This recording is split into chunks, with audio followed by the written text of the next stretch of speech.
Seems good. Everything looks to be working. Okay, very good.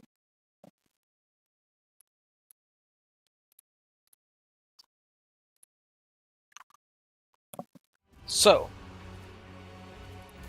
that's right, I started a Grim Darkness mode playthrough. So,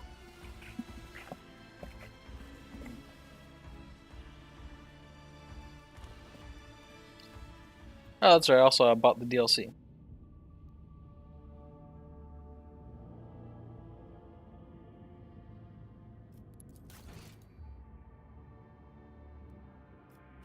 Yeah, I bought the season pass because it was on sale and stuff. So, alright, let's enable it. See what happens. You're about to enable new content. Yes.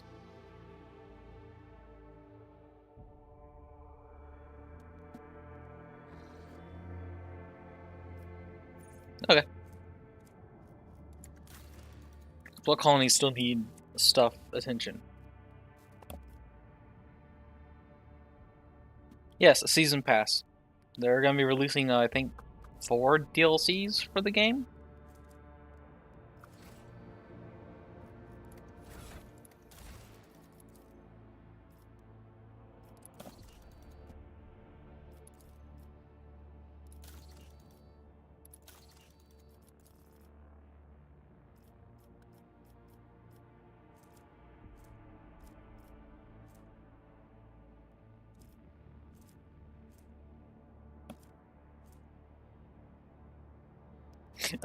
Oh, like a battle pass. Oh no.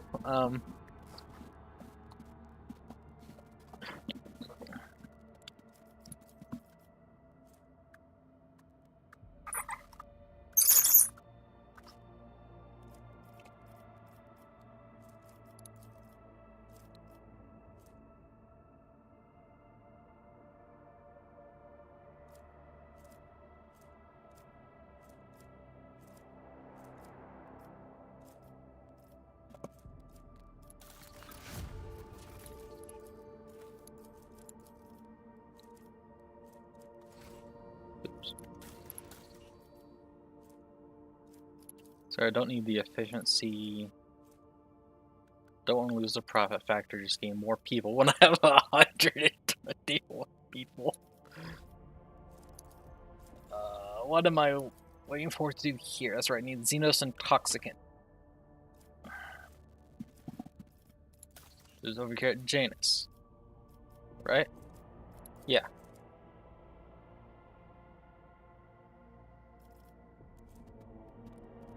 I mean, Xenos Intoxicant really just sounds like a Slanesh cult, but anywho. So, what was I doing? Oh, that's right. Finished Dargonis. Went back to Dargonis, did stuff there. Bunch of things occurred.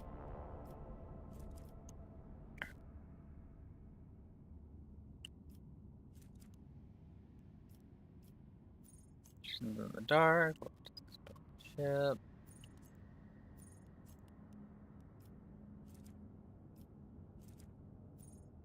Identified an anomaly. What was that related to? Rumors, unidentified anomaly. Ships on Colonel's Expanse are reporting an unidentified space anomaly in the Mir 4 system. All that is known about this phenomenon, that space itself becomes warped and unstable around it. A ship that approaches the anomaly zone disappears without a trace. With the power of quick save at my side, let's go. 10 profit factor gain. Our captain of the ship's senior officers request an audience with you. They're humbly waiting you on the bridge. Okay.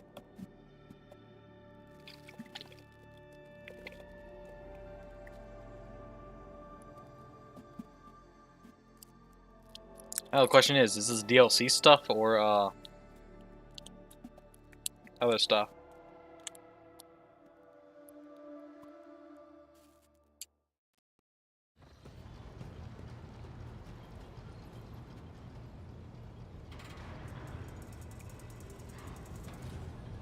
Howdy. Alright, Forge Master. Lord Captain, may I request your attention for a moment? I must report a series of highly dangerous violations that have taken place in the fuel compartment.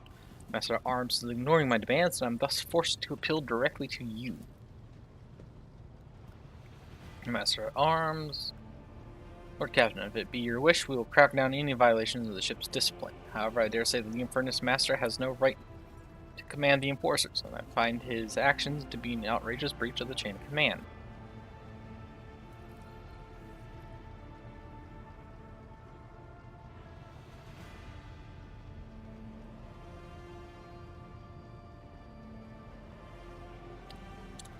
Okay. Furnace Master, we have not been introduced. Apologies by my mission, Lord Captain. I am the Elric Montag, head of the Infernus Guild. I'm responsible for preventing and extinguishing fires, as well as handling any emergency situations. In arms, do not believe I have met. Your Lordship, Jocasta Sarbuck at your service. I am trusted with the honor of commanding the enforcers and keeping order better to the vessels. My duty to punish trespassers, suppress any disobedience, and repel any and all attacks on the ship. Oh, that's right. I haven't. That's the reason why I know them, but haven't met them, is because these were added. These two characters were technically added when the DLC was released. However, they were added to the base game. However, since I played through, this is the first time in this playthrough that I have encountered them, because simply they just weren't added yet. So, I'm guessing this is a DLC thing. And it's basically triggered by starting the DLC, and this is just pointing out the fact that I have not actually interacted with these two in this playthrough. Anyway, describe the problem to me in detail. Heroes have founded a sect of some kind. This group practices fire worship of the Emperor and has been burning promethium near the fuel lines. I beg you, just stop this madness before we all go in flames. Oh boy. People are being fools. I should point out that there have been no incidents in the fuel compartment so far, and that the beliefs of this sect do not affect the obedience of the workers or their efficiency in any way. All assemblies are conducted strictly after hours, with the permission of their superiors. However, if you find their practices unacceptable, we'll put a stop to them immediately.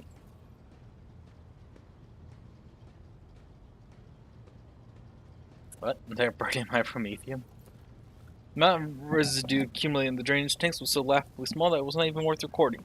If there were any real misappropriation of the ship's resources happening here, I would have already punished those involved, Lord Captain. That sentence carries a faint note of regret. The ecclesiarchy recognizes this cult, or is it considered heretical? This matter is beyond my purview. Let Confessor Adelblart be the judge of such business. Confessor Adelblart. Plump, rosy-cheeked old man steps forward, his voice deep and sonorous. The Emperor protects your lordship. I can assure you that there is no heresy festering in the fuel compartment. The sect of the Fire Prophecies has been tested for purity and found to be in accordance with the creed. Their leader, who calls himself the Oracle of Fire, is devout and submissive to his servants. They do not twist the sacred teachings, and as for their chosen forms of worship, these are neither rare nor remarkable. Many such minor cults exist in the Imperium with the full approval of the ecclesiarchy. Does Oracle of Fire really make prophecies? At least he knows the flock believe that the Emperor reveals glimpses of the possible future to him in the sacred flame. Occasionally his visions do come true, so his followers convince themselves. Do not know whether the grace of the God Emperor truly lies upon him, or if he is merely a charlatan, or perhaps a blissful lunatic, or a wicked rogue who possesses psychic power not tempered by his will. A croaking voice interrupts the confessor's words. Lord Captain, as choir master of the Astropathic Choir, must be watchful of any threats to the ship's safety originating from the Immaterium. I've heard rumors about this oracle, and so I've sent my adepts to see him. They assert that the man is a psyker. Oh. This man who speaks to the warp is in danger to himself and to the entire vessel. Both law and common sense dictate that he should be thrown into a holding cell, tranquilized, and handed over to the Inquisition to be sent to Holy Terra. Alternatively, you may also dispose of him in some other way. Master Rez, you and I have not had the pleasure of conversing. Beg your forgiveness, but I seldom leave the chapel to interfere in the affairs of the ship. Duty requires that I keep constant vigils. I direct the arrival and departure of messages across the boundless void. But given that this incident has already demanded my interference, I thought it a good opportunity to introduce myself, pay my respects to you. Alright, I know just how to handle this cult. Stand ready to carry out any order. I have both attested that these people are obedient and free of fault. I will not ban their teaching. The Oracle's failure may prove useful to us. We will not let the law stand in our way. Do keep an eye on whom it is. First messages are a danger to the ship, and I'm convinced. Disperse the troublemakers. Him show authorities the first port you visit. Those probably out the airlock.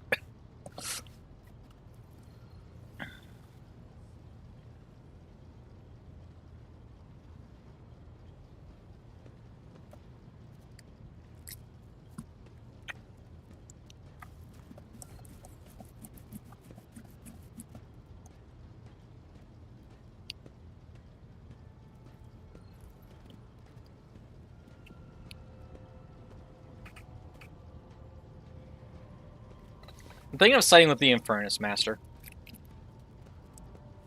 They are burning fuel next to fuel lines. That just sounds like a recipe for danger.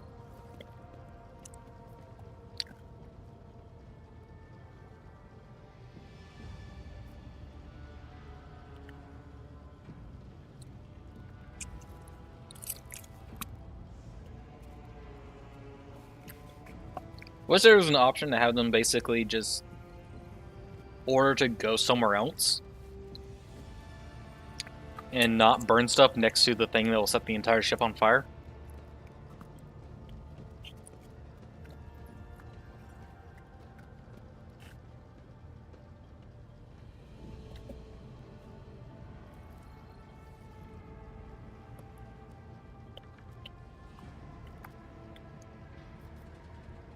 Let's go to the Infernus Master. I don't really trust these people, and the Oracle Fire dude.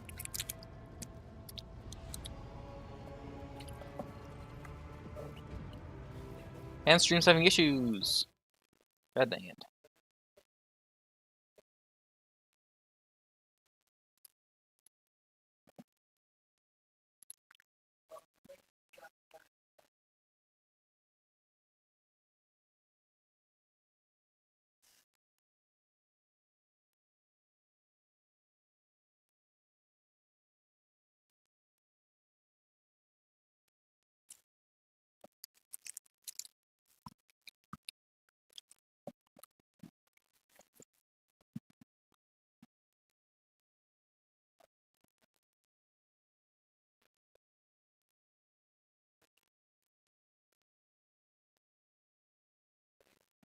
So why are things not working? Things should be working. I don't see why they shouldn't be working. Let's try doing this and see what that does.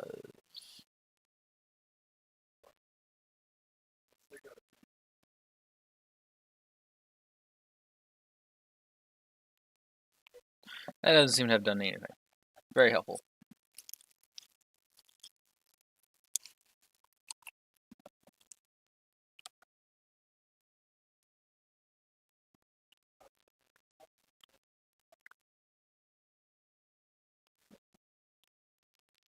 Why is this still dropping frames?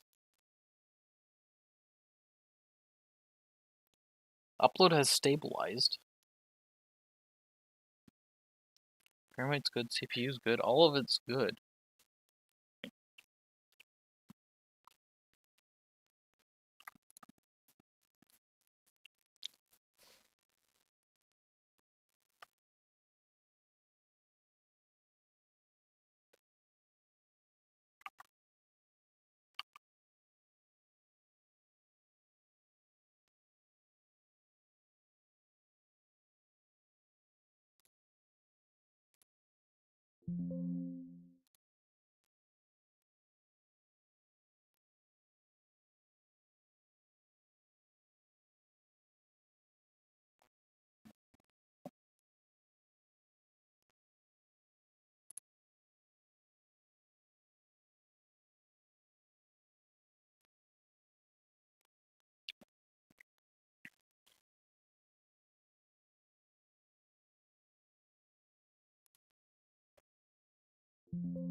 Why can stuff not just work?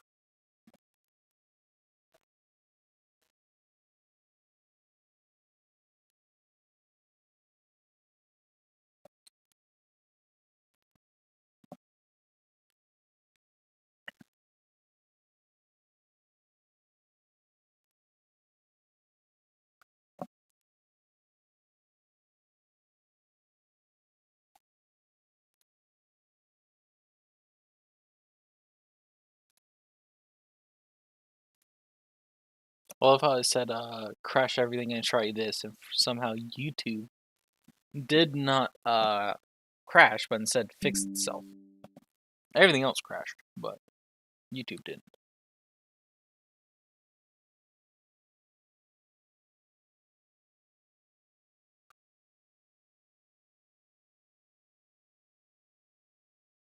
Okay, everything seems to be working now.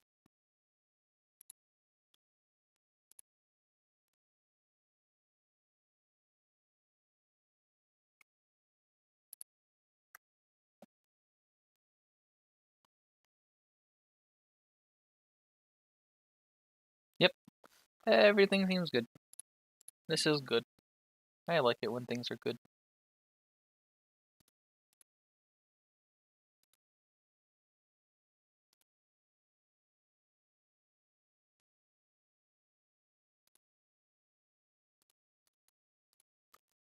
Alright, anyways, back to it.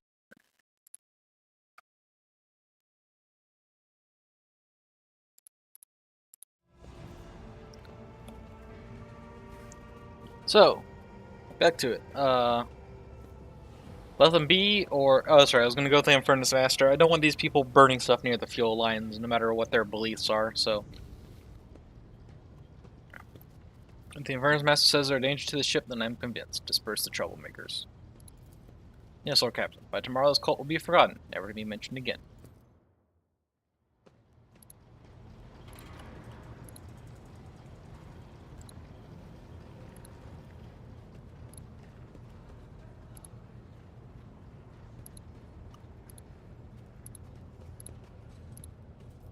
Also, too, I now have the ability to go to other places.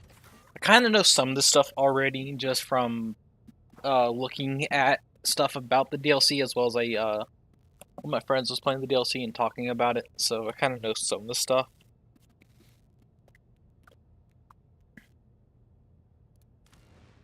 But I'll give stuff a poke.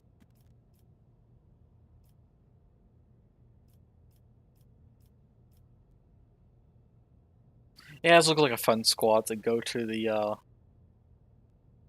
shrine with.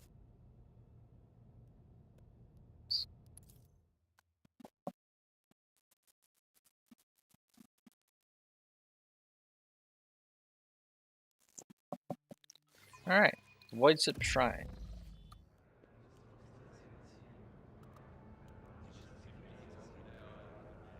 So I know that things to do here. There's a few things to check up on. I'm checking out this chainsword. And chainsword with a fuel engine rests on the Repler. The ship is teak makes you think of the Ulma Universalis, a pattern from the Angevin Crusade era.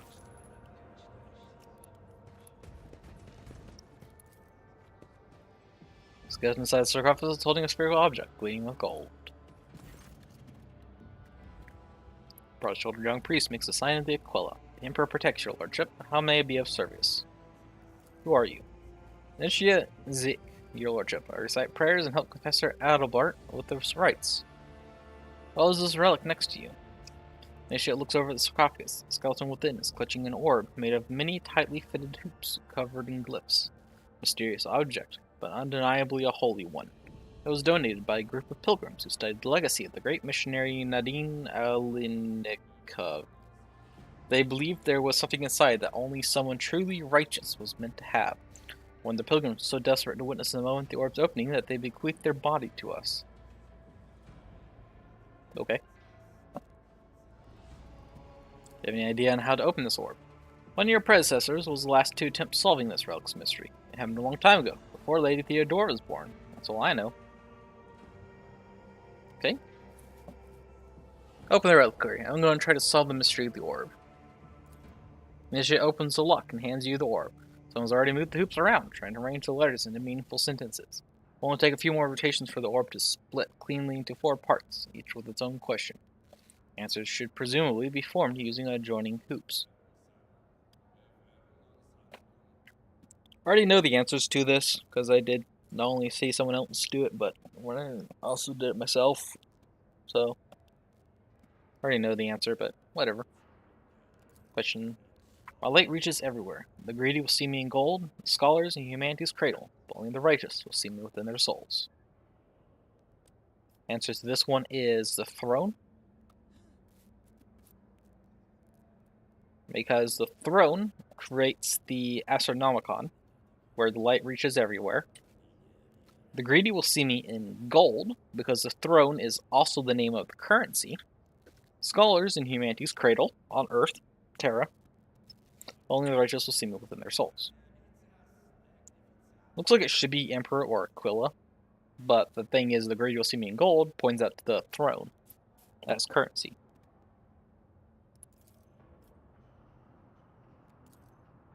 I am within every human, and my loss is feared, for without me comes the end. But give me to the Emperor, and you will be eternal. This one's answer is blood, because there's blood inside humans. Losing blood is scary. No blood means you die, and you give your blood for the Emperor.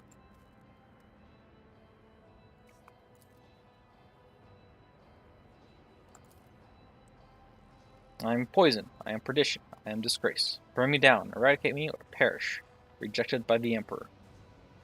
This one is weakness.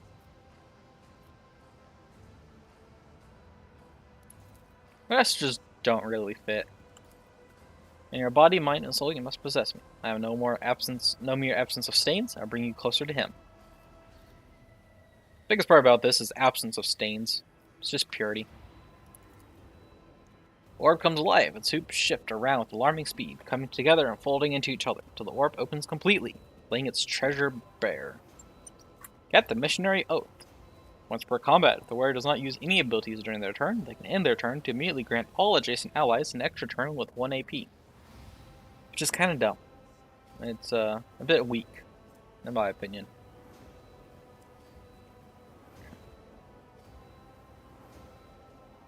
Like, that requires you doing nothing to give 1 AP to adjacent allies. So that means if you have all of your team lined up perfectly, you're wasting like 5 or 6 AP in all of your abilities to give all of them 1 AP to use some of their abilities. It's kind of like, eh? And also once per combat, so like, you can't even make a build around it because you only have 1 use.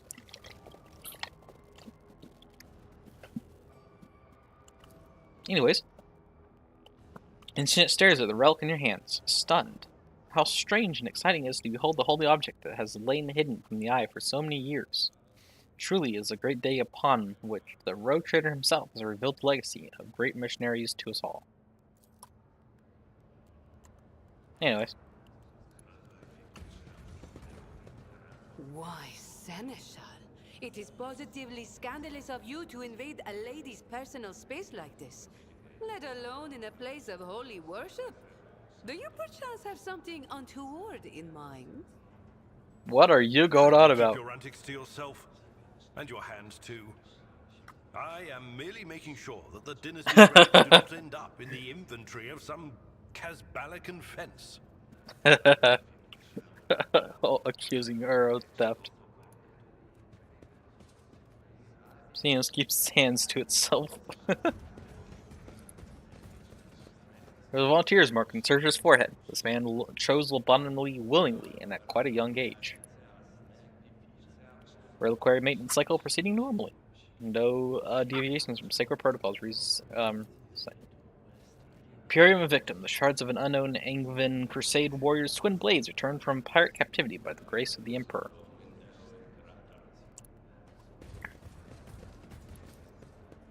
One and it's done. Among the antique weapons, you spot the maul known as the Ferrum Fatum. Legend has it that its head split when it cracked open the skull of the loathsome demon Brennazar, the Flayer. Bonk the demon. Is there money to be made? The Rex Regalia, the partially restored blade of Zaphidius the Earnest, a missionary who decimated the abominable Xenos and fell in a deathly battle against the unrighteous.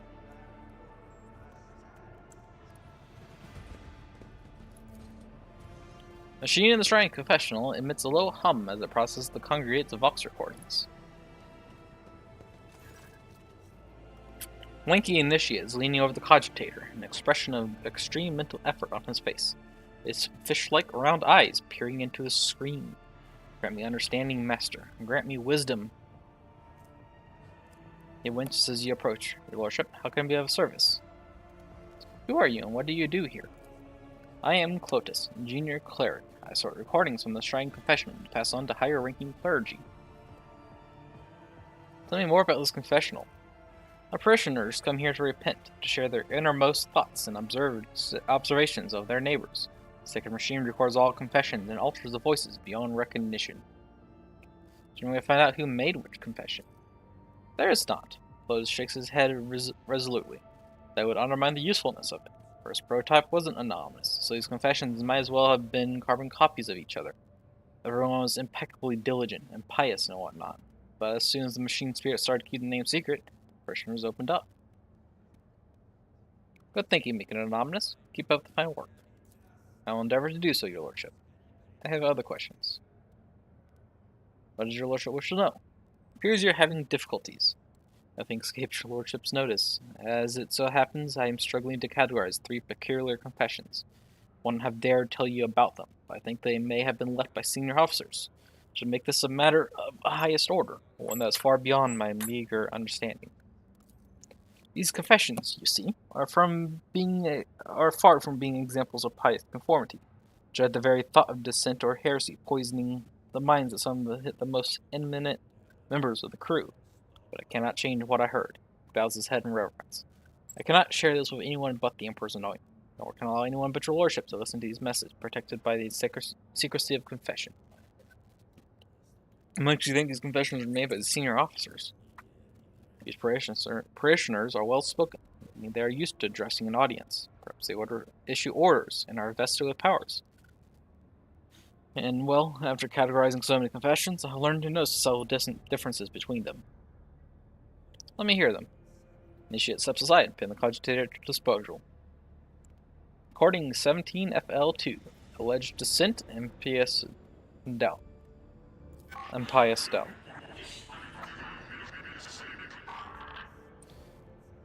One question has troubled me for years. Why are some destined to perish in the warp, while others must go on living and preserve the memory of the dead? Worthier and more luminous souls have been lost, and yet I am still here. Light statics distorting the recording, but you're confident that the speaker is male. Recording 134DU. Alleged theft of ship property. The orphans on the ship have already been provided with the bare essentials. They're so often considering increasing their rations and ordering more sets of clothes for them. That will not replace the families they lost, but it will improve their lives somewhat, especially given that the ship has enough resources to cover that comparatively trivial expense. Despite the poor sound quality, you determined the voice to be male. Commerce test succeeded. You have heard the bridge officers gossiping that the high factotum was taking personal charge of the orphans. Okay. Guess I know who placed that then. Recording 502mm. Alleged coded message. Irreverence or something. Lump-eared kleppas display a high degree of socialization, both among their kind and toward their owners. These animals adjust well to avoid ship's lower gravity, since it is similar to the homeworld's conditions. Lop-eared clump of meat is edible, should necessity demand it.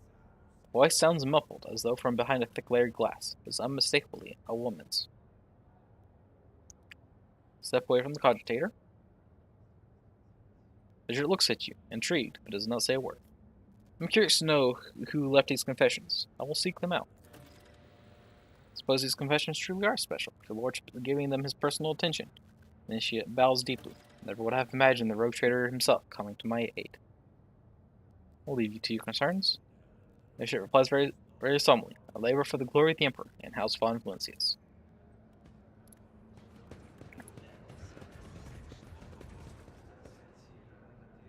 Professor Adalbert.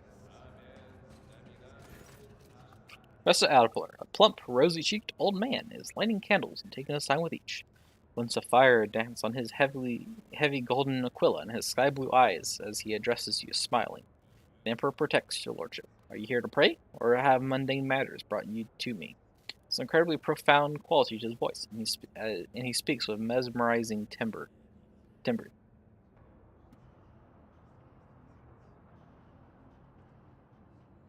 Mummy, what is it that you do on my ship? I'm ship's confessor, your lordship. No vessel that abides by the Imperium's laws can sail the void without a spiritual guide. Even a smaller-sized ship that does not have a member of the ecclesiarchy on board entrusts all matters of faith to a layperson who is a staunch adherent of the creed. Rogue Trader's flagship naturally will especially have a confessor who comes from a line of his reverent servants. I am such a one. I am entrusted with caring for the reliquary chapel and the dynasty crypt. I also conduct liturgies, consecrate the ship's base, and strengthen the crew's hearts whenever our dark hour is upon us, lest any among them falter in the face of the horrors lurking in the darkness, and fail in their duty. Tell me about the dynastic crypt. Every rogue trader takes care to maintain an appropriate place of repose on board their flagship. The capital may change with the passing of centuries, but the vessel of the Emperor's anointed serves them for millennia. It is more than just a symbol of the dynasty's authority, it is the source of its power. The Lord Captain's seat in the void whence they reign over their many lands. Von Valencia's crypt is where rogue traders and their most loyal servants are laid to rest. As a ship's confessor, I perform the rites of burial and remembrance for these honored dead. Albert lets out a heavy sigh. Never occurred to this old man that it might have to send Lady Theodora on her final journey, but all is the Emperor's will. I'd like to find out more about this place. It smells warmly. Talk about the reliquary chapel for hours. Still the only place of worship on the ship? Why, no. There are multiple sancta on every deck, where your subjects pray fervently, and the clergy keeps a close watch on the firmness of their faith. This, on the other hand, he gestures around in the glittering reliquary, is the holiest of holy places, where only the noblest among your servants are permitted to set foot. Where does this collection of sacred relics come from? Every relic we have here was either arduously tracked down by your ancestors, captured in battle against the faithless, or received as a gift for glorious deeds. A show of loyalty to the Emperor that speaks for itself, does it not? He makes no effort to conceal his pride. For our part, we keep the precious relics intact and undisturbed, as we conduct liturgies and perform rites. Initiate Zeke is especially diligent in his care for the relics. Though he is of common stock, he earned his position through dedication and piety. Count classes. I want those on the other decks to be able to partake of this exuberance as well. I mean, this is a nice place, and there's plenty of space. Oh, a ton of people down there too.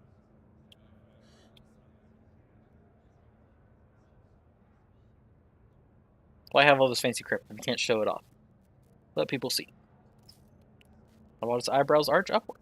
Truly a most generous and gracious gesture, your lordship. I arrange for commoners who have distinguished themselves in their service to be allowed in here. An event like that will fill them with fervor, and they will pass down the memory of what they have seen to their offspring. Alright.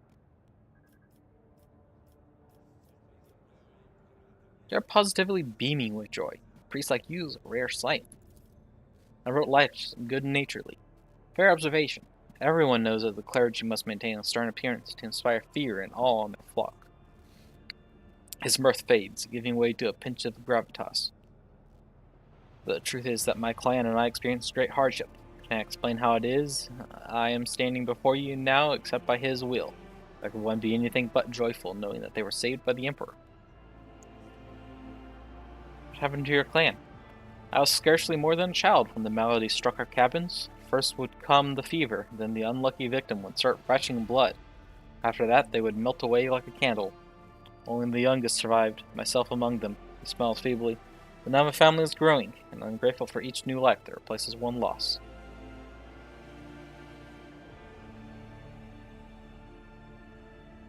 Strange occurrence. I wish there was more details about that. You could ask for more details about like how that happened and when it happened. That seems pretty extreme. I have other topics to discuss. The Lady Theodora come here often. Her predecessor always had due concern for the reliquary's maintenance and its needs, and under her rule, faith occupies its proper place on the ship. Out of Lart gives you a diplomatic smile. That doesn't really answer the question, but okay. People confess to you, do they not? I'm interested to know the thoughts of some of my subjects. Ours is a throne-fearing flock that regularly leaves Vox recordings in the Shrine Confessional House in the eastern part of the reliquary. This allows us to maintain constant watch for any heretical tendencies, and observe the earnesty with which our parishioners render their duties, as well as any dangerous dissent brewing in their minds. Initiate Clotus is responsible for sorting the confessions. He'd be honored to offer you assistance to offer you access to the confessional cogitator. Alright, let's take my leave. The Emperor's blessing be with you, your lordship.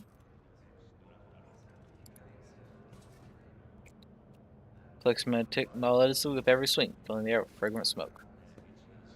The Aquila Anima, a fragment of the Cathedral of Eternal Redemption, brought from the shrine world of Solus VI, now lost.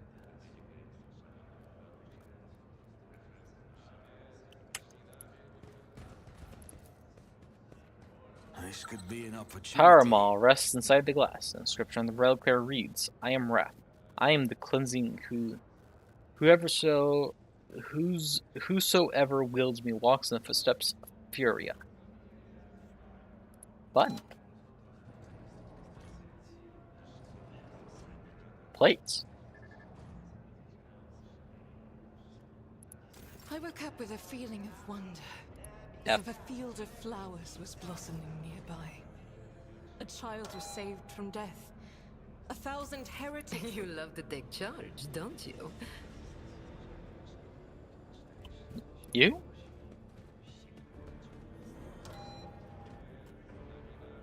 The songs of my ancestors speak of stars Are? long forgotten and worlds long gone. What a shame. What advice do you seek? I. Save your jests Eh. about fur, fleas, and marked territory. I heard enough of them back on Fenris. This is intriguing. It's a thing. Unquenchable Fury. Maximum push distance of the smallest 5 cells, and any collision damage is increased by 50%. Only does 8 to 9 damage. Weak? For a Power Maul. Eh. Nice.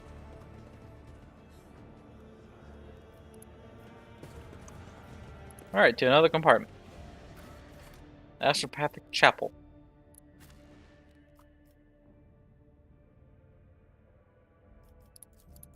Let's take Cassia and Nadira.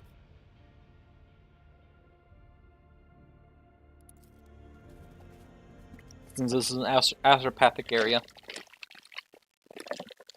I don't know. What is push distance? Any attack that does shoving or whatever knocks them back a series of tiles. And so basically it just has a further push distance than most things. So apparently I haven't upgraded her stuff yet, so let's do that real quick.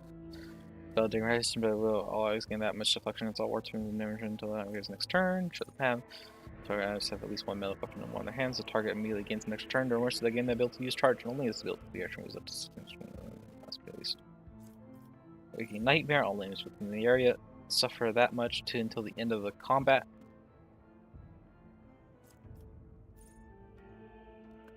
And effect must pass a willpower resistance or immediately move out of the zone. I don't think so. I think they kind of can not fall off stuff.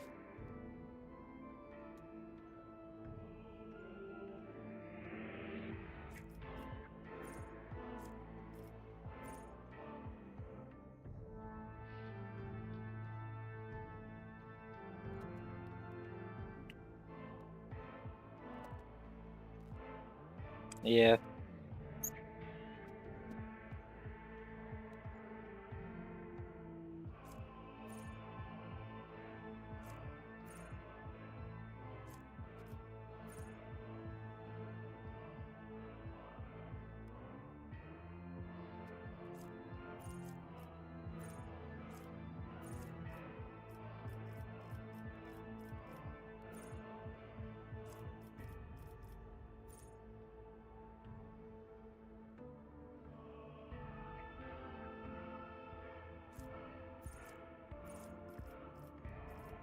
Let's go with Held in My Gaze. Let's give her an actual combat ability. And then let's up her Fellowship. Second tier archetype talent.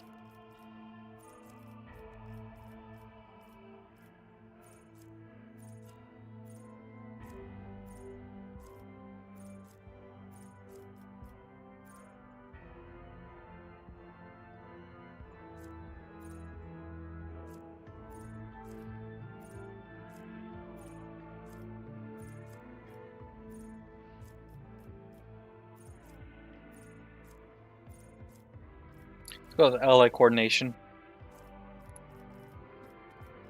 Choose a common talent.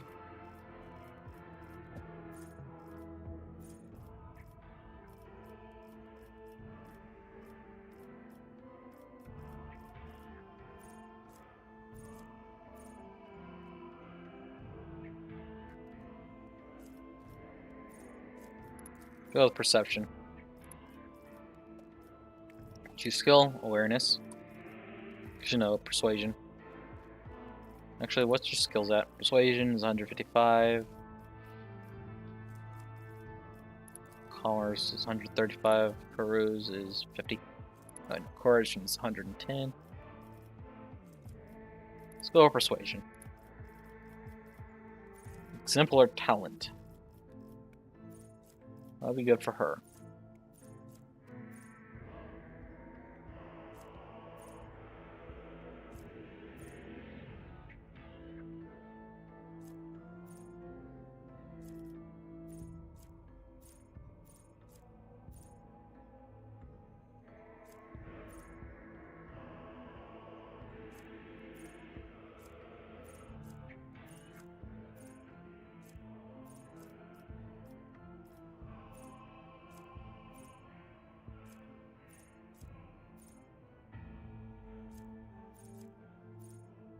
Fails willpower resistant test against the character. 12 direct damage and success the double measure depth. I think that would be good because she does cause that sort of effect on enemies.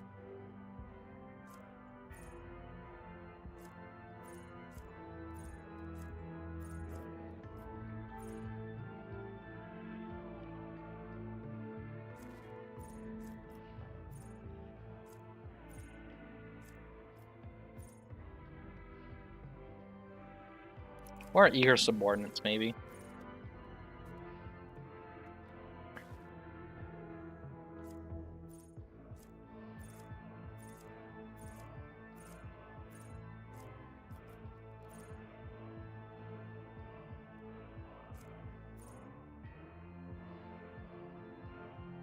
Or maybe combat meditation for extra willpower because she doesn't have any ranged weapons. She carries a staff.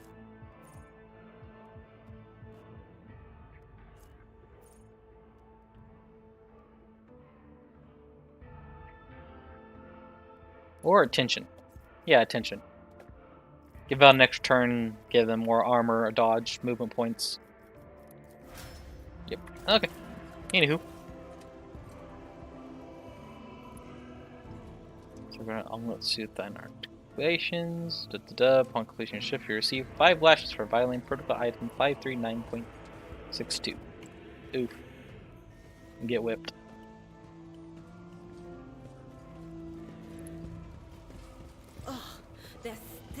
at me with their burnt eyes like I'm a leper.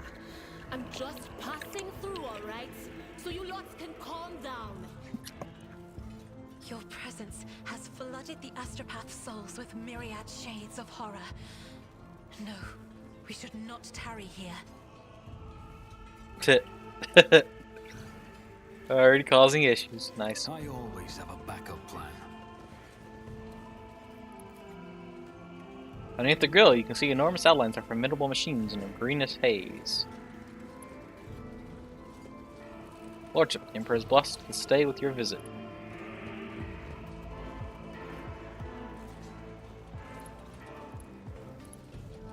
Can I walk down here? Last week cannot be saved from the 13th storm. The lapsed father's beloved son will open his yawning maw. What?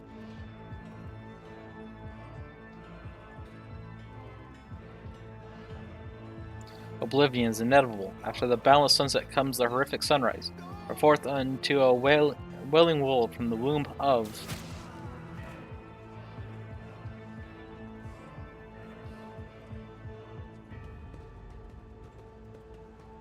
Okay.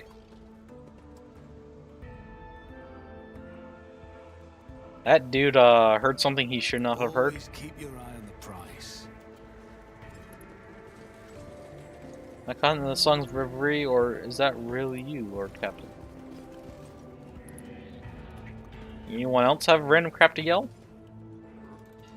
Or reasons to explode?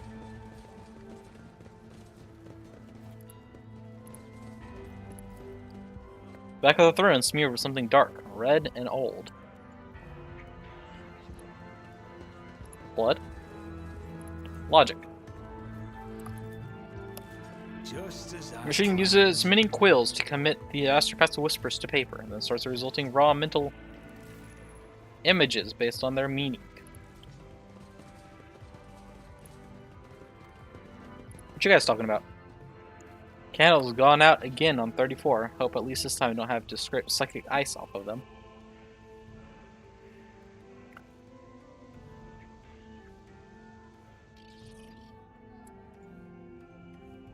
Okay. Throne's furnace with conductive charge supply and can be turned into an instrument of execution at any moment.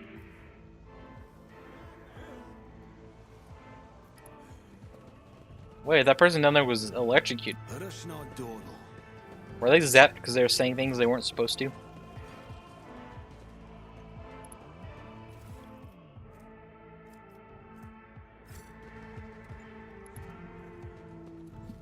The holy connections be guarded against the evils of entropy.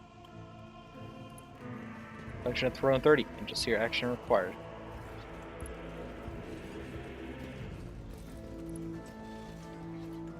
Ship.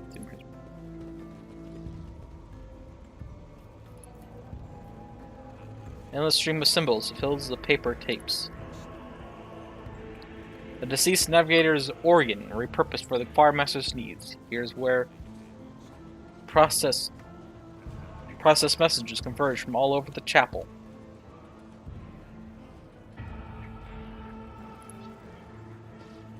Hello, Zachary Wes. Choirmaster Zachary Wes, a tall old man in a long green robe, stands motionless in front of a cogitator. The closer you approach, the clearer you can hear his continuous, unintelligible whisper. You're about to call his name when he falls silent sharply and turns towards you first. Lord Captain.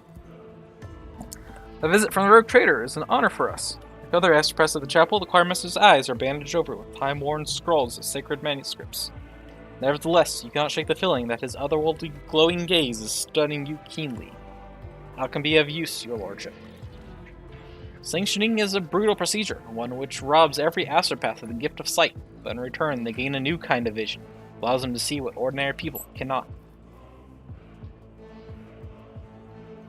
Have you made a confession lately?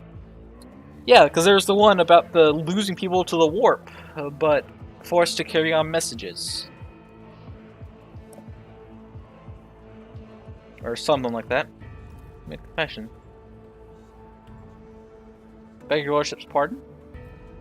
Why are some destined to perish in the warp, while others must go on living? How odd. He grimaces, as though with pain. All that you should have listened to my confession. All that you should choose to approach me afterwards. Why?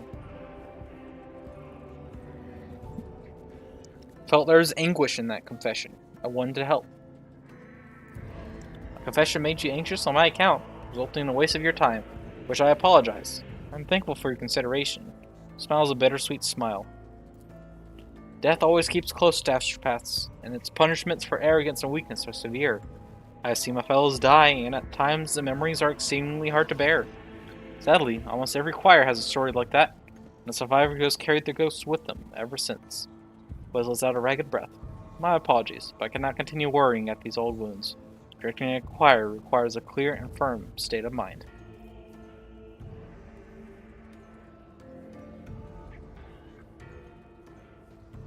Tell me about the astropathic choir.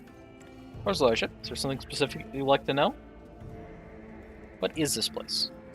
To us astropaths, this place is our cradle and our grave, Lord Captain. You are at the conflux of every secret missive, every order of prime importance, every scheme being plotted behind the scenes. You are at a place where each of your loyal astropaths is ready to lay down their life for crumbs of information, if that is your wish. We receive and send messages for hours, turning into days. We wander the dark depths of the immaterium, carrying our voice through the warp's eternal night, bringing it to our comrades in some remote refuge, accepting the voices, signals, and missives of others into our own abode. Those are most often meant for you, your lordship, and at times they are meant for no one. I'll point to the mechanical drum. What device is this? It is a sacred compiler that helps us record, store, and to an extent, unriddle messages. The astropaths first receive these messages in the form of muddled images, dictating what they see to the machine, which logs their every word. From the reels of the receivers on the ceiling, the machine-recorded words are routed through lines under the floor into transcribers, and then the source core. This core is the most important part of the mechanism, as it contains a vast catalog of various symbols and the methods of their interpretation. The compiler matches the images in the message against its data and forwards the results to the central cogitator and myself, so that I can begin the ritual of decoding. I know of no other choir that possesses so wise a mechanism. I praise God and Emperor for its existence. However, while the compiler hastens the extraction of intelligible meaning from perplexing imagery, an astropath must still open their mind to interpretation, which is no less perilous than the rights of receiving or sending an astropathic message. If your machine knows the meaning of the symbols, why can't it decode the messages itself? Regrettably for us all, your lordship, astropathic messages are not ciphered dispatches, but rather slick imprints containing information. Only an astropath can read the entirety of something created through the medium of the warp. Furthermore, as messages pass through the immaterium, they might become distorted by malevolent intent. And it falls to your servants alone to shield their mind with faith and separate the true meaning from the influence of the ruinous powers. How does one become an astropath? We were all part of the Imperial Tithe once. Psychers delivered to Terra on the Black Ships. Only a few of the candidates had what it took to study astropathy. Fewer still successfully completed the grueling training to be eligible for soul binding, and almost none survived the initiation. There was a setback. We were given the privilege to behold the Emperor's light, a light flawless and searing. A pious smile visits his lips. That changes you. That wounds you irreparably. Takes your eyesight, but in exchange you commune with greatness. His presence in our souls fortifies them as we stand against malicious powers. After the ritual, an astropath is assigned their position. At this, or that Adeptus, an astropathic relay, or a ship. More often than not, our first place of service is also our last. I want to discuss other topics. That odd noise inside the chapel, does it not bother you? On the contrary, Lord Captain, it is a mental focusing technique used by your flagship's choir, one that I invented myself. This music was written by an astropath. What my charges and I hear in it is not what ordinary people hear. Its true depth and beauty cannot be fathomed without the Emperor's blessing. The music protects our minds from rudimentary thoughts, purifies and sharpens them, but above all else, it serves as a beacon of sorts amid the tumultuous sea of souls, a thread to lead us home from the deadly maze. I've witnessed the death of one of your astropaths. What happened? From his sides makes the sign of the Aquila. May the God Emperor rest his soul and protect him from the ruinous powers' tenacious claws. That was the 5th one this month. Their younger voices cannot handle the warp storms raging in the expanse and end up losing their minds. If they are lucky. Something is afoot on the other side of the mall, Lord Captain. Something infinitely sinister. Something disastrous. Scraps of mental images that reach us from the Imperium carry the mark of doom. The images emanating from them are like a beast bearing its claws. Its teeth. Bearing its teeth. You have heard accounts of disturbances in the warp affecting psychers, especially astropaths who delve most deeply into the material. There have been more and more alarming stories of late. Something is raging in the warp. Something that possesses a particular threat to those with psychic powers.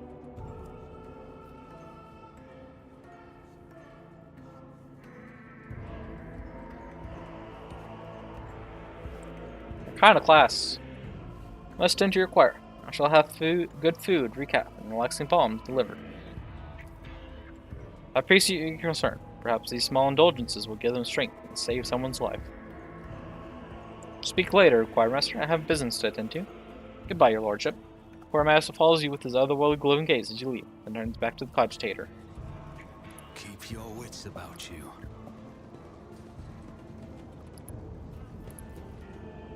Voices blend in a non-natural unison. The longer you listen to the choral chant, the stronger your headache grows. Logic. Success is the only outcome I accept. The receiver's enormous reels direct paper tapes containing unprocessed text into the travel's depths after blessing the paper with an imprint of sacred cogs.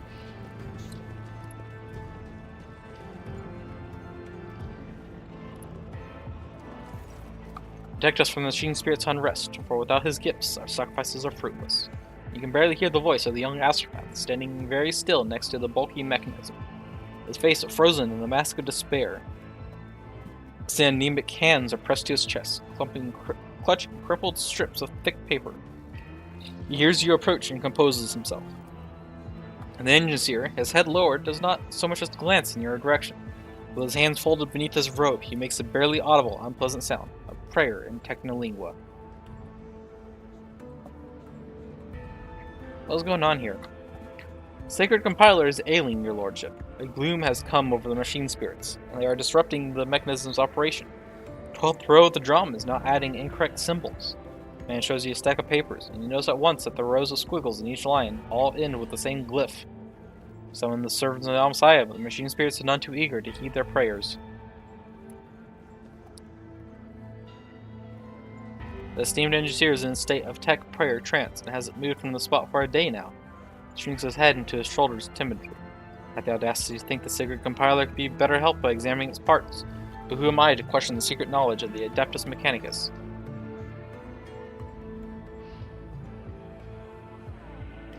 Let's see if there's any way I can help.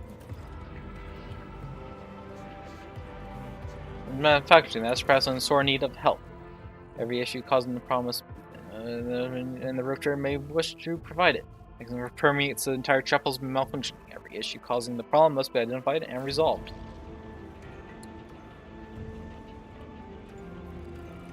Wax-stained interpreter. Once cleaned of the candle wax that had seeped inside, the inner workings of the interpreter move much more easily. Is there money to be made? That's how it's done. Once the text is ready for final interpretation, the compiler sends it to the choirmaster along with a list of meanings for the known length images. Grumbling receiver router. Just as I planned. Scraps of paper are stuck deep inside the mechanism, causing it to rattle terribly. Cleaning the machine parts and anointing them with sacred unguent restores the machine to its clear, clanging voice.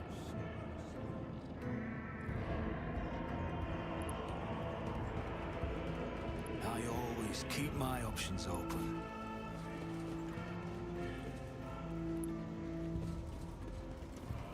A functioning cogitator. I always get the job. Ninja screens are displaying red error messages. You command the machine to run diagnostic, and the messages disappear. Faulty transcriber manipulators. Success The is the only outcome I accept. transcriber's quills are leaving blots on the paper. You remove the device's casing and discover a leaking ink supply hose.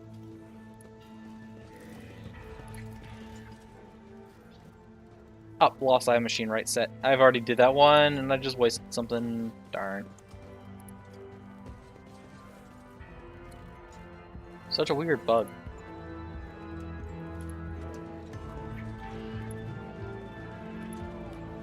Multi-receiver calibrator. Sensor of the text correcting calibrator dead. Project on side makes this new sensor spring to life.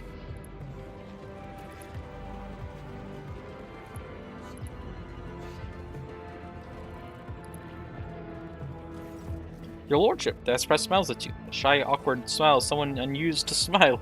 Sacred mechanism is working again with no disruptions.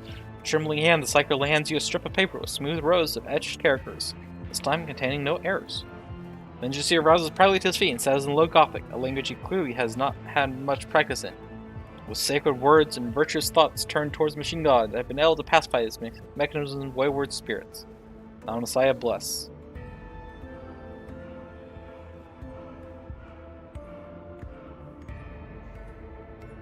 So what now? I recommend installing 2 instance burning units in this compartment to prevent the spirit's continued anger. The unit Zachary Wes would be provided with a list of minor recommendations, 142 in total, or improvements to this compartment's maintenance. The letter to implement will result in sanctions on the part of the Adeptus Mechanicus priesthood.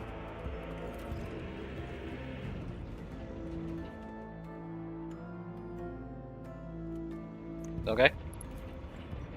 And then rotate steadily, adding dry clicking notes to Chapel's melody every time a manipulator catches against one of the dents in the drum.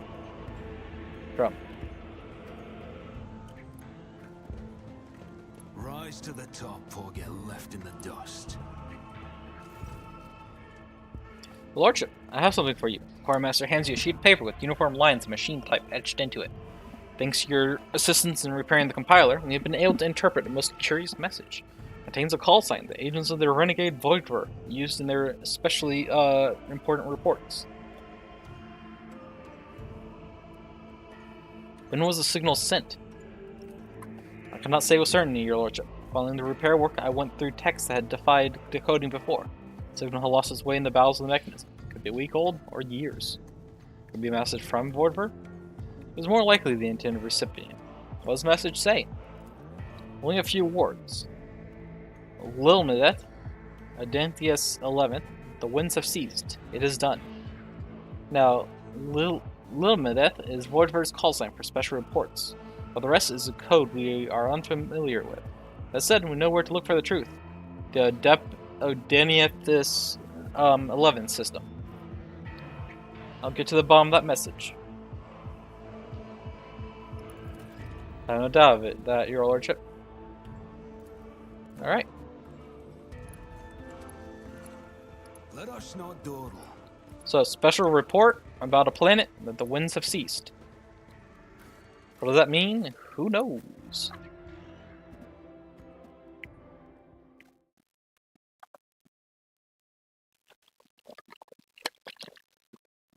I've been going for an hour so far, and I have not left the ship.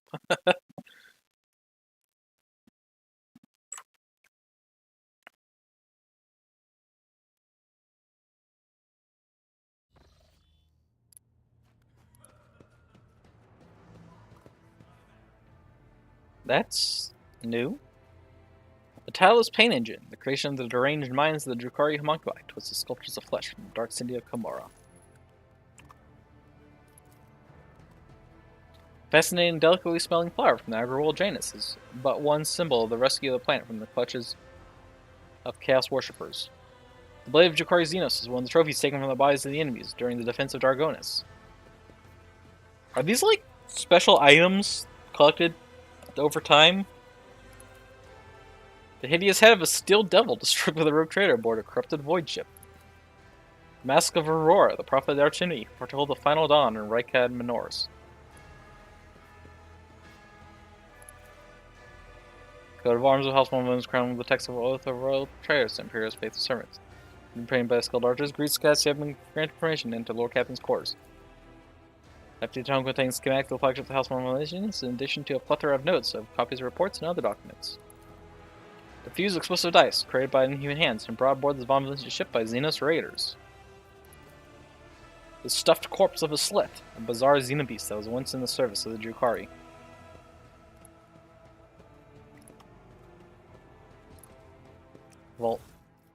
It's empty. The clock is too quiet for its bulky size. Bookshelves are packed with ancient books, blah blah. There's our fragment hung on a trophy board. The lightsmith surface. Oh, it doesn't have changed things now that's known that it's from a crude arc.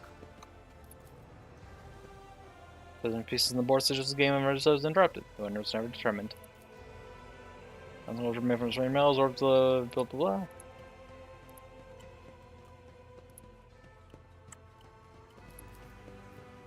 Glasses doesn't start to gleam in the darkness of endless space, filling you with an odd sense of dread. Ooh.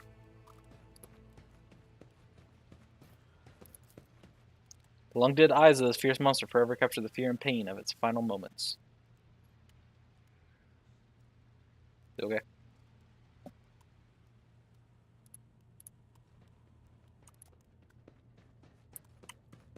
Wait, what was that? Link your account.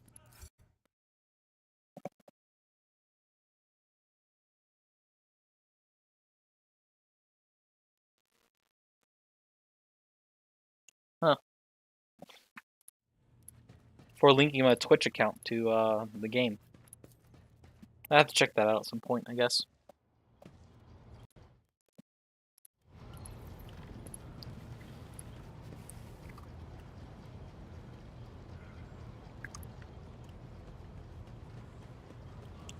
Oh, figuring out the other people of the thing.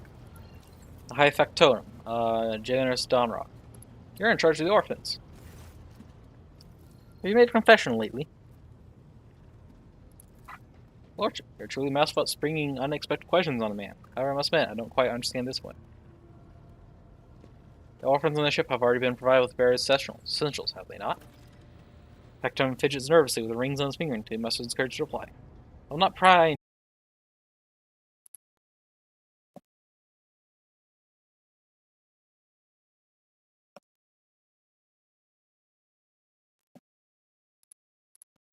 What just happened?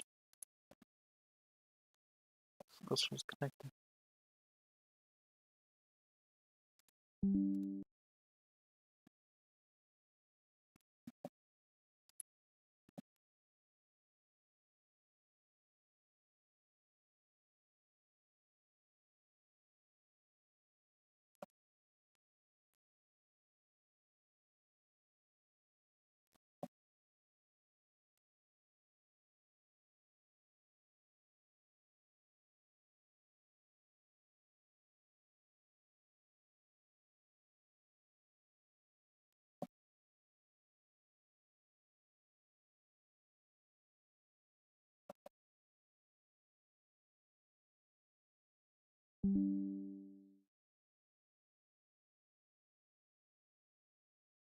Okay, that was weird.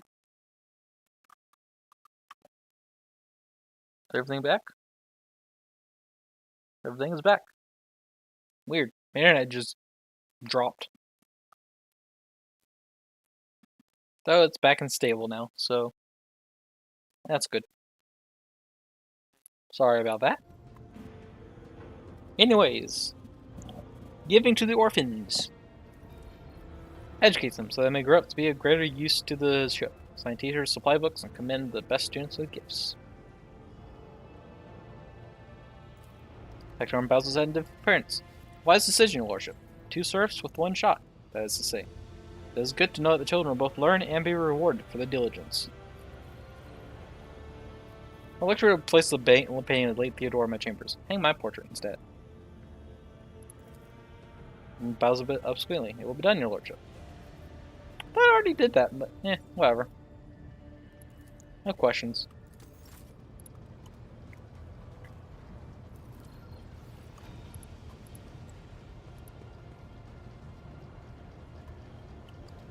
So now that leaves a female who's talking about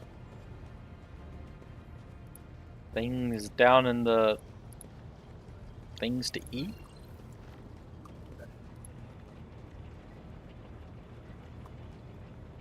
Is it Vigdis?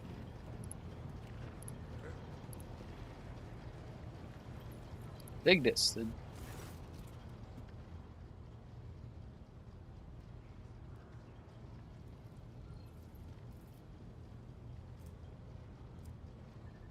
Thinking of vessel's main channel. I wish to bolster the morale of my crew.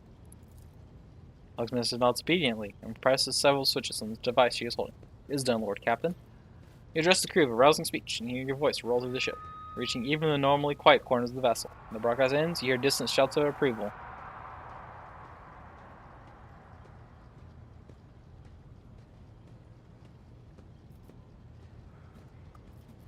Yeah, you're the only one I can think of for the lop-eared kluppas. Lop-eared kluppas. The confession? Assume you have heard my confessional message, Vidkus replies with a hint of awkwardness. Do you wish to talk about it?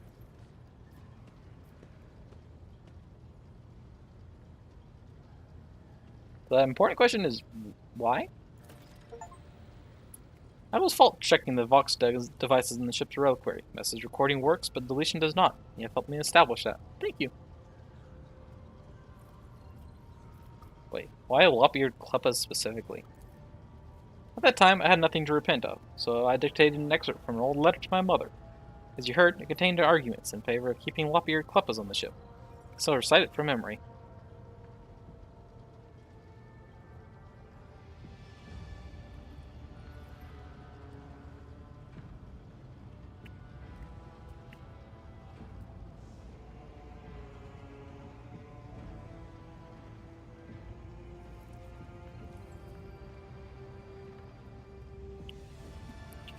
You know what? Screw it. Let's have a pair of kluppas. Like this, I want a pair of kluppas aboard the ship. Going to quote my mother's response. That is impossible. See? Species went extinct several centuries ago! No! They just grow. Voice grows ever so slightly warmer. I am very sorry for you, Lord Captain. There are any kluppas to be had. Why? Why give me the option to get the pets? And then say, like, nope, they're extinct. They've been extinct for centuries. Your confession perplexed the initiate. Find a way to delete it and we shall forget about it. Will do, Lord Captain. Would you like to discuss other matters? That'll be all for now. Let's return to that guy real quick.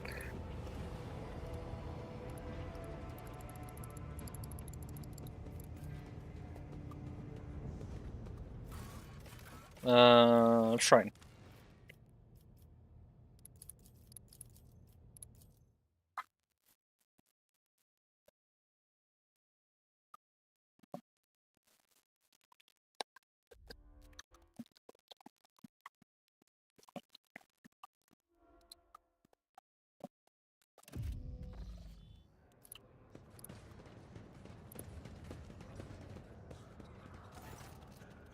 I found sources of confessions. You have nothing to worry about. Nothing indeed. I'll pass confessions on with note regarding your personal involvement. Initiate looks at you with equal parts of astonishment and admiration. May the Emperor protect your lordship. Okay. Which bridge.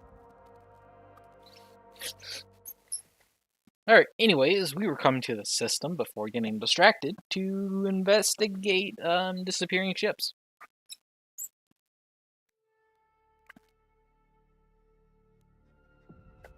And then I got distracted, so meh.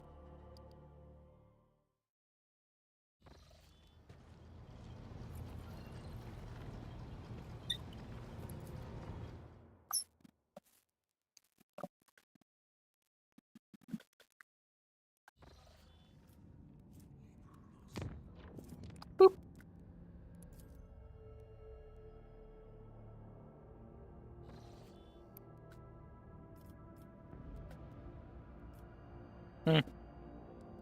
Seems to be an issue. Let's book it. Actually, wait a second.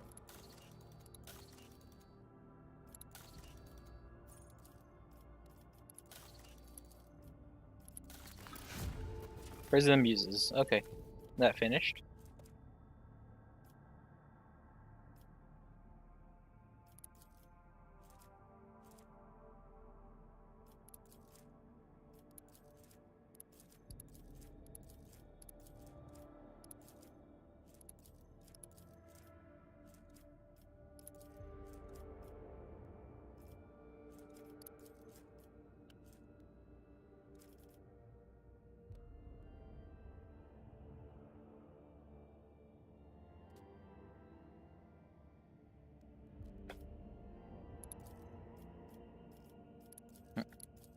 So you guys Valka auction.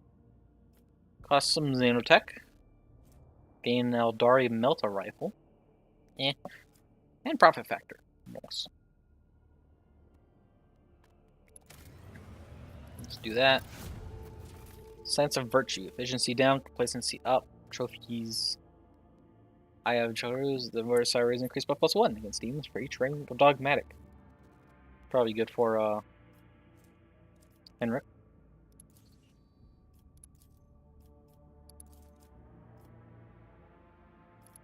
So here's Xenos Intoxicant. Let's do that.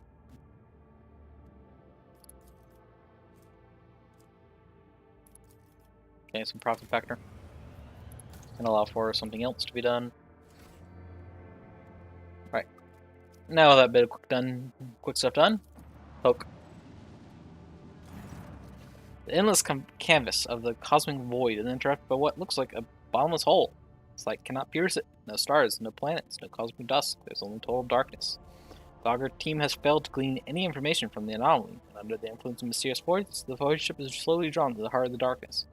The officers on the bridge worriedly look up from the cogitators. The machine screens turn on and off chaotically, not obeying any of their operators' commands.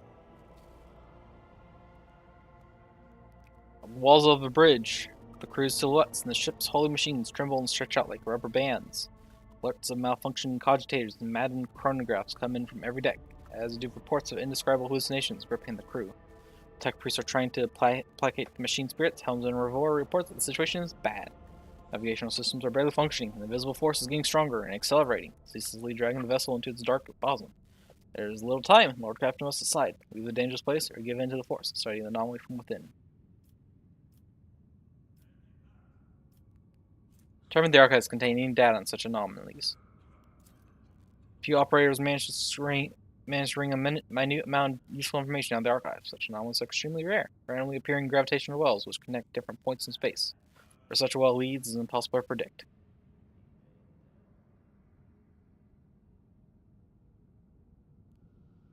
Looks like a wormhole. Okay. Screw it, let's go. Direct the vessel to the center of the anomaly. Once the vessel gets to the hull, the passenger is pulled in. Thousands of people on every deck are gripped by panic. Their bodies are turning into thin, twisting threads, fraying and tearing to pieces, exposing veins, bones, and internal organs, falling apart into screws, plates, and bolts. Tech priests continue to offer relentless prayers to the machine spirits. The binaric chants melt into endless screams and cries for help. Finally, the voice ship jumps in the cosmic tunnel with a tortuous lurch.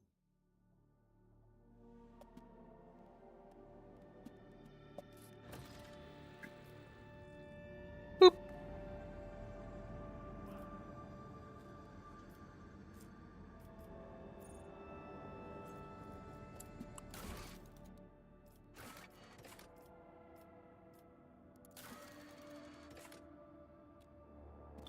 The object once and furling an array of petals, and reproduce the holographic image in corners of an ice plant and linger in his belt before snapping shut once more. Oh, okay, interesting.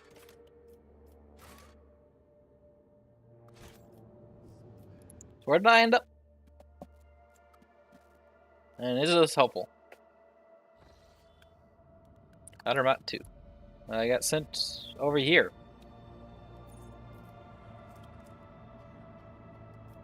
Okay. I guess I needed to go to Kiev Gamma, so, okay.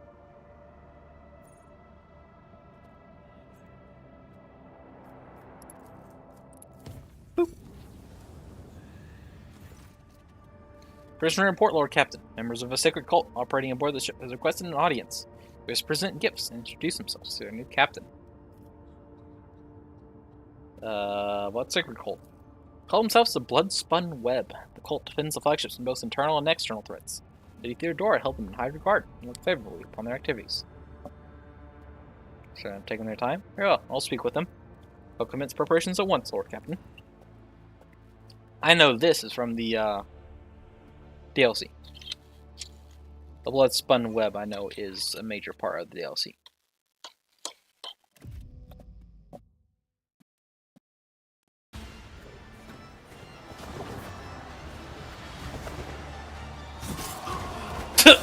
Wait, what?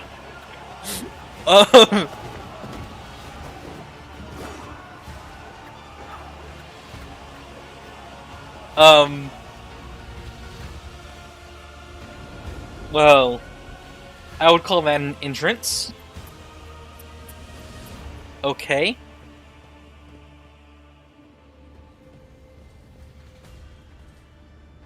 Like, everyone is here.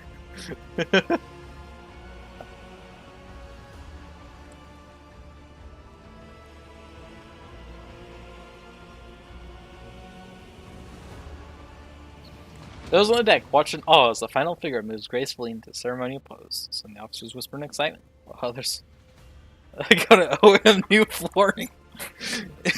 Yeah, there's no blood on the floor. That was definitely an event, an entrance. Something was, well, his murmur prayers still got Emperor. The Undying Emperor commanded us to spin a web of blood around his children, and we obeyed. We obey still. Skulls repeats the words in a mournful whisper. We obey still. Domin von Valancius, death has whispered your name. We disown Domin Theodora. We renounce our oath to her. Instead of a metal claw, she points it in your direction and gazes at you from behind her bone mask with the cold, grim eyes of an assassin. She pulls out a sinister curved blade, and a small weapon suddenly appear in the hands of her motionless companions. They are definitely motionful. And now we give the gift of our blood to you. It is the gift of death. The blade sings through the Death has air. whispered your name. The followers of the tenets of the web swear fealty to their new overlord and offer proof of their devotion. The blade sings through the air, and rivulets of crimson flow onto the deck. The young woman bows her head reverently as she hands you a heavy parcel. Others bow their heads as well, seeming concerned by the blood that trickles down their fingers.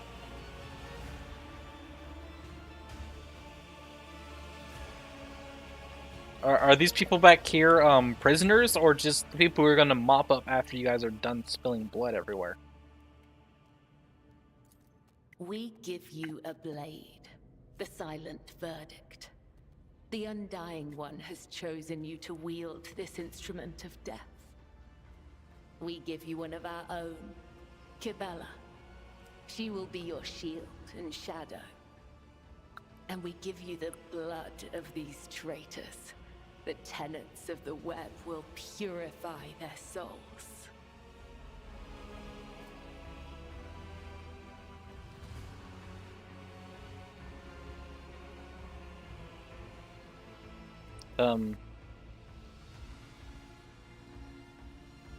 Okay. You've heard many stories about death cults such as this one. These devoted, holy assassins of the Imperium have turned death into a form of worship of the Emperor. They are exemplary slayers, invisible executioners, and the scourge of traitors, heretics, and fallen souls. Many righteous people honor them as votaries of the faith. Others see them as fearsome rituals, as friends and spectacles touched by madness.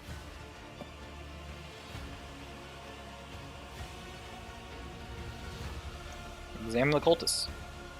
Cultists are all voidborn. Their lithe, sinewy bodies are clad in light armor, which allows them to move with an acrobat's nimble grace and strike with an assassin's swift surety. Their red and black vestments are adorned with sharp spikes and ritual jewelry, where time and training have worn their garments threadbare, and you can make out patterns of bleeding lacerations. Examine the captives. Prisoners cower beneath the weight of your gaze. Blood drips down the tear-stained faces of the captured officers, technomats, and the workers. Word has been carved into each of their foreheads with meticulous precision. Traitor, heretic, apostate, renegade. Cuts have been diligently and regularly reopened to prevent killing. Apostates led astray by the final dawn. These traitors chose to tarnish the honor of their families.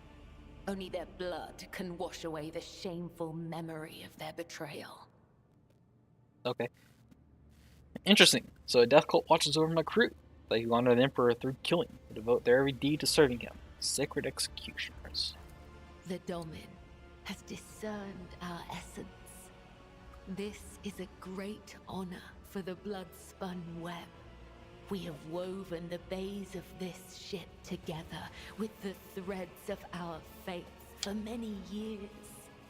We keep the greatest relic his tarot, through which he sends us his blessed revelations. We obey the whispers of the Undying One. This is our service to him. This is our service to you.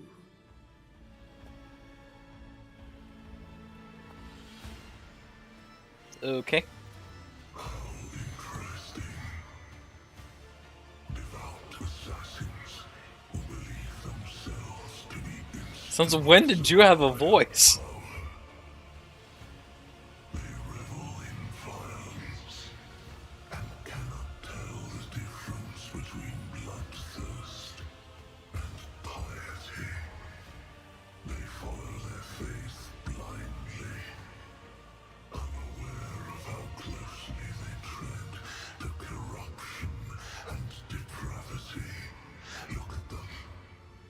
They stand on the edge of a precipice. The smallest push will send them plummeting into the abyss. You could be their downfall. All you have to do is push. Not gonna lie, I kind of forgot about this warp entity. He's been silent for like the past 3 acts.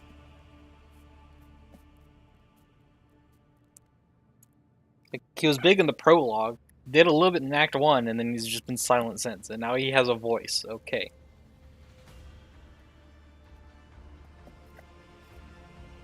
Anyway, begone demon, piss off. I mean, you make good points, but you're a demon, so piss off. What exactly does the blood-spun web do? The tenets of the web teach us to read the threads of the future and understand the hearts of others. When a soul is filled with the poison of corruption, we know its time has come. We bring liberation. 3 strikes, 3 rebukes, 1 blade. This is how we serve the Undying One. This is how we serve you and your flagship. But there are others, the virtuous martyrs who contravene his design without realizing it. Those who have come too close to faltering or committing an apostasy, but have not erred yet. We present such souls to the Undying One.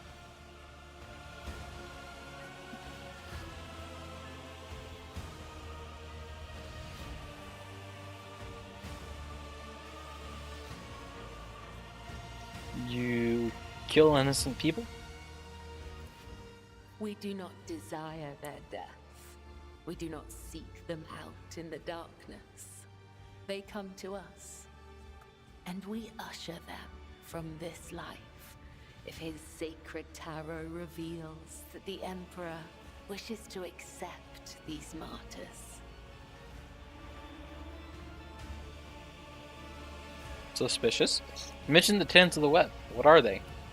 Our laws and teachings, our philosophy and way of life, our art of combat and spiritual dogma. The tenets are the blood-spun web itself. Humanity owes its existence to the Undying Emperor's sacrifice. It is he who protects us from a darkness of terrors. Hence, each of us has a duty to serve him, and a duty to die for him. To act otherwise is to waste the life that has been given to us by the Undying One, to become a thief. We help others understand this. We help them to live and die righteously. So instead of helping those who may soon stumble, you offer them death? We follow his design. We claim those marked by his omens. We submit to his will. How could it be otherwise?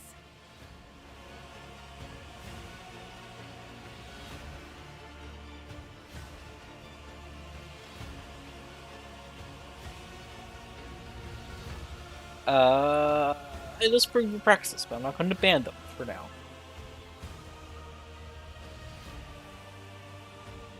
I'm not going to give my blessing to this, and that's kind of dumb.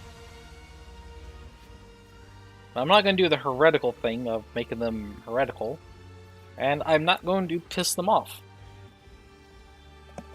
Because they seem like the kind of people who will just do it anyways. So I'm just going to let my thoughts be known and not piss them off. Disprove your practices, but I'm not going to ban them for now. We lament having incurred your anger, Domin. We hope that you may yet understand there is no fault in our service before him or before the crew of this vessel. And as yourself, Capella, are you the leader of the Bloodspun Web, or its herald, or its servant? I am the second spinner of the Bloodspun Web. The honor of this title is bestowed only upon those who have ushered more souls than... It is shameful to speak of one's own deeds. I'm here to become your shadow, not to make boasts. Okay. Why have you waited so long to reveal yourselves to me? We were not there when the blessing of death was granted to Dom and Theodora. Our failure brought shame upon the Bloodspun Web. We could not stand before you until we restored our honor. We tracked down the traitors and sliced open their bodies. Then we washed the flagship's bulkheads in their blood in a sacred act of ritual purification.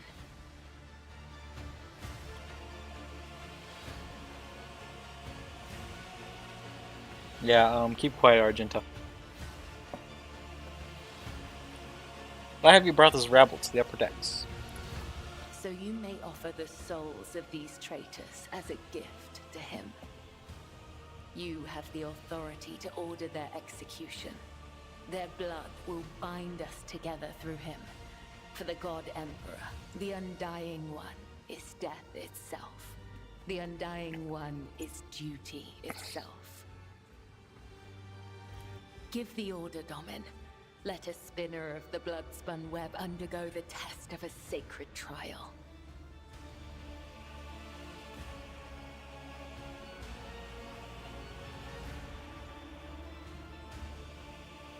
I will judge the traitors myself. Then, I will tell you of the treacherous blood that runs through their veins.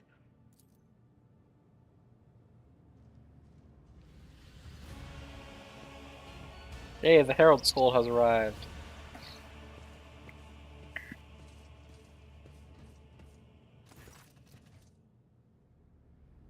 These wretched apostates were caught trying to sabotage the reactor. They are guilty of treason. I swear, we are not Seba. A woman in a tattered protective suit pushes forward in process. Her movements halted by the thin cord wrapped around her neck. Notice all the captives have been similarly restrained. The woman clutches her throat as a thin line of scarlet appears between her fingers. Theft of weapons, sabotage, and the deaths of the crew in Bay AL-82. Do you have proof of these charges? Were such claims the result of cultic revelations? There's doubt in the Furnace Master's gentle voice. With all due respect, it is difficult to discern the truth of these accusations without evidence. Divine visions and dark portents may be reason enough for you to shed blood. Not everyone here shares your perspective. Enough, Einrich. Lord Captain will decide the truth of these claims for himself.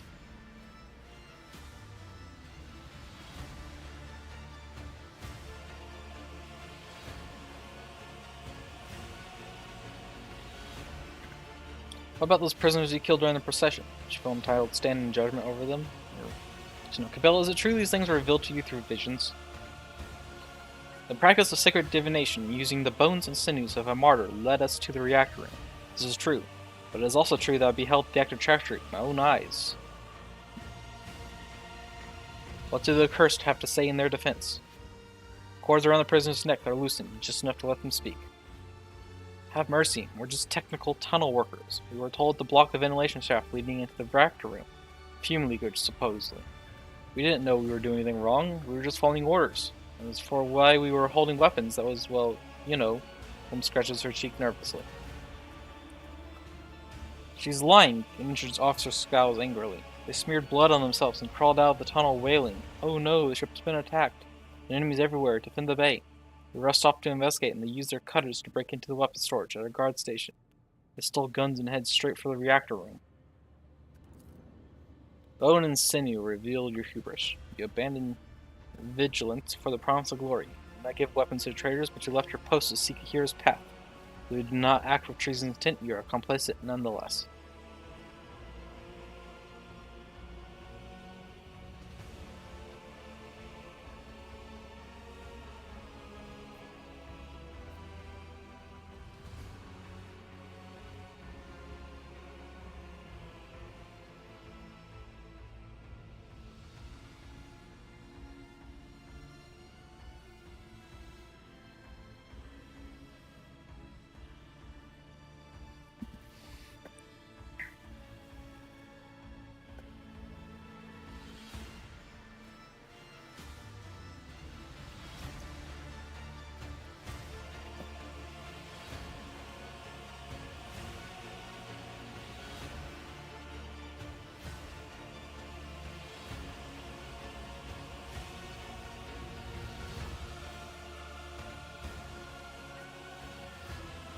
I shall spare the lives of the workers, for their guilt is unproven.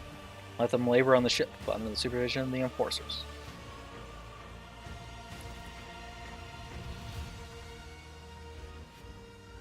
Torbek looks in disgust at the captives, who are shedding tears of relief and praising your mercy. People will see to it that this scum never again fails the dynasty in either word or deed. What should be done with the rest of the prisoners, Lord Captain?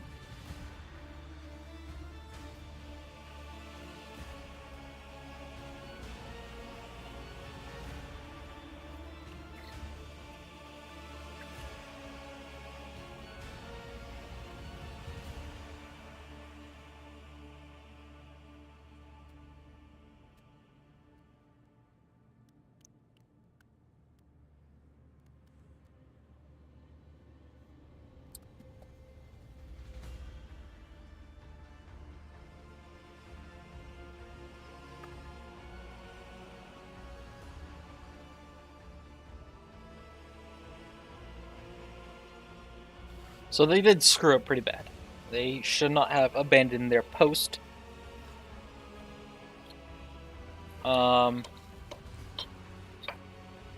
mean, at least they should have like properly called it in or split up or something like that. But they just completely ditched the place. Because even if what was being said was true, if like, oh, the place is under attack, we need to defend the bay, you still need to keep your outpost secure, your guard station secure, especially if it has weapons and stuff.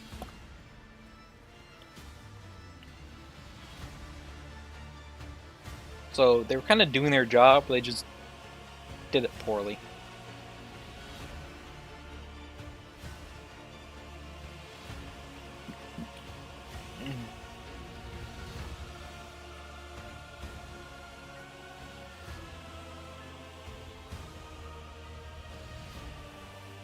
But this was also the final dawn, so I mean, like...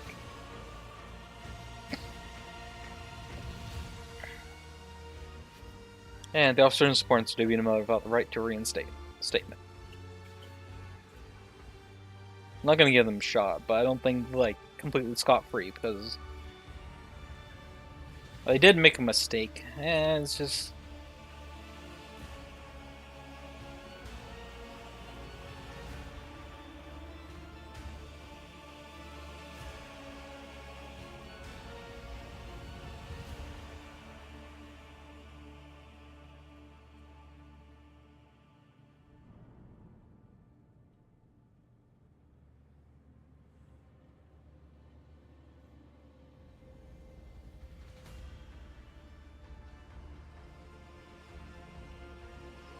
I won't punish your men.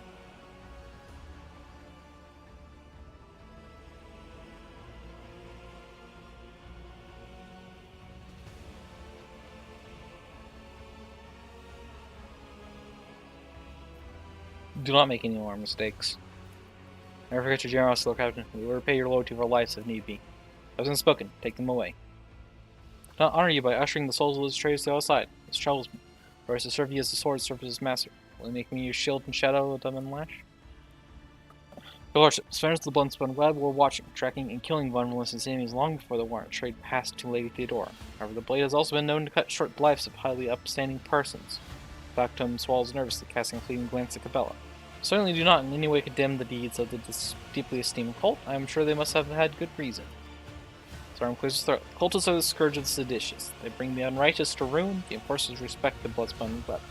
For we share a common goal, to bring his life and his harsh justice to the darkest depths of the ship. Scourge of the seditious or not, folk are afraid of them for a reason. A couple of watches ago, these spinners took a train driver to pieces for some kind of ritual. Don't know what old Malik did to earn that privilege, though, and he's going to feed his family now. Iron takes a drag on his glow stick, sailing the thick smoke through his clenched teeth. That's a lower decker problem. Liza the Bloodspun Web serves you faithfully, Lord Captain. Albert. My predecessor's predecessor once delivered a sermon about how the spinners saved this vessel from the servants of the archenemy. Bloodspun Web paid the price in blood. A river of scarlet that flooded the decks from bridge to bilge. They became the blood of the flagship, the pulse in its vein, and the beat of its heart. Great sacrifice earned them the favor of House von Valencius.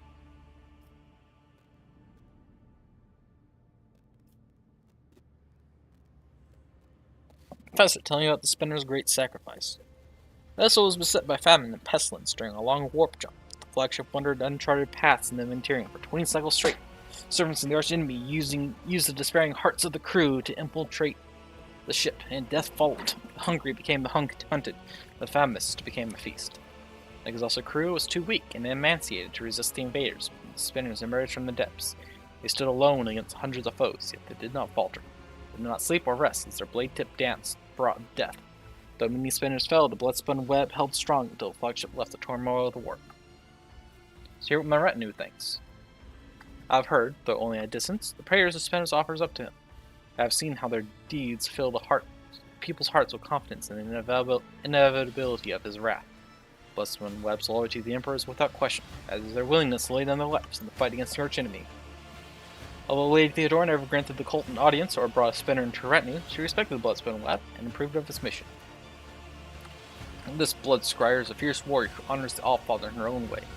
There are much harsher customs on Fenris than this, so you need not be afraid of her. Only you can decide who will follow you, Shireen. Light appears on Jane's forehead, but I've always been wary of those who turn belief in the Exalted One to a morbid set of principles. Cabela's gaze lingers on Yerlet, who looks on impassively. The Xenos is permitted to dwell in the Dovin's Ark on equal footing with humans? The enemy of humanity's black heart cannot appreciate such favor. No dissembling can hide the inhuman's blasphemous nature from the servant, the Undying One. Leave Yerlet alone.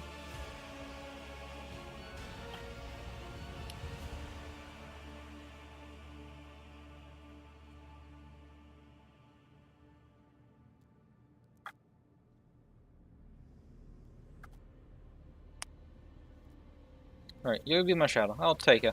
Let's go. Just don't do anything stupid. Cabela's movements are slow, almost rhythmic, as she removes her ceremonial mask. The dark shadows. Oh.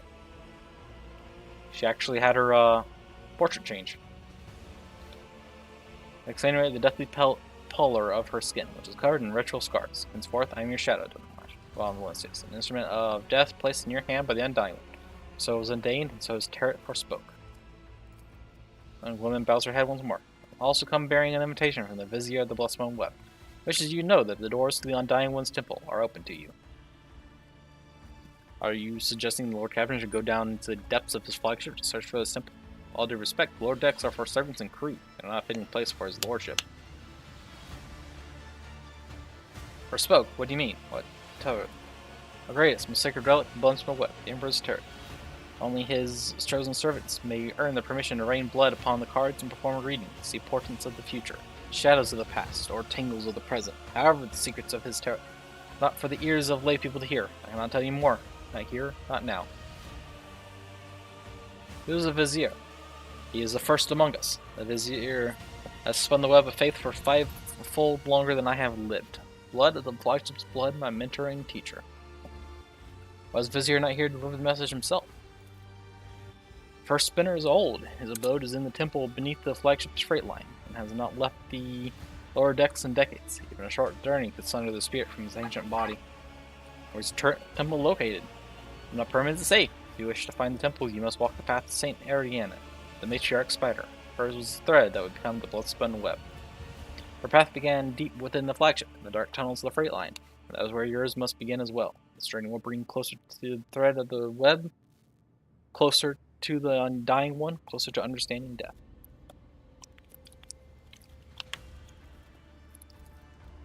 A test? Good. Not only will it make you stronger at Fatir, it'll let you understand that sword tribe this blood scribe belongs to. What strikes his breed as he regards the death cultists before you. Yet another trail of Monkai faith, soaked in blood and violence. You do not seek to comprehend death. You only add more limitations to your comprehension of life. Why would you want this, Alantog?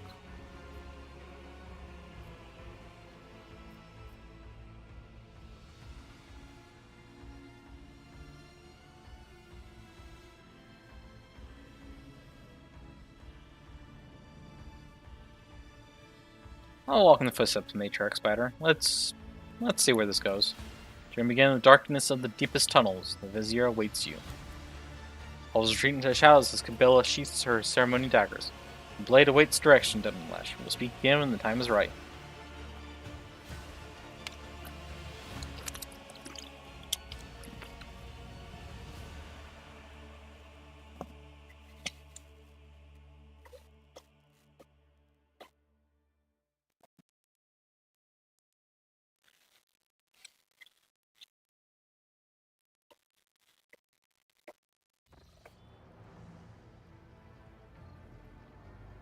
White ship map. The ship has numerous compartments. You can visit and navigate these compartments using the map of the ship, which you can access in the main elevator on the bridge or from any compartment.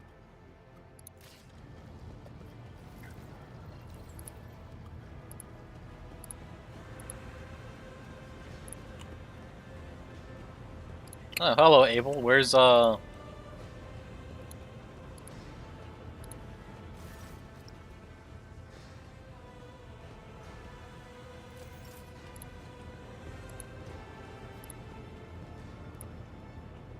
Oh, there's Cabela.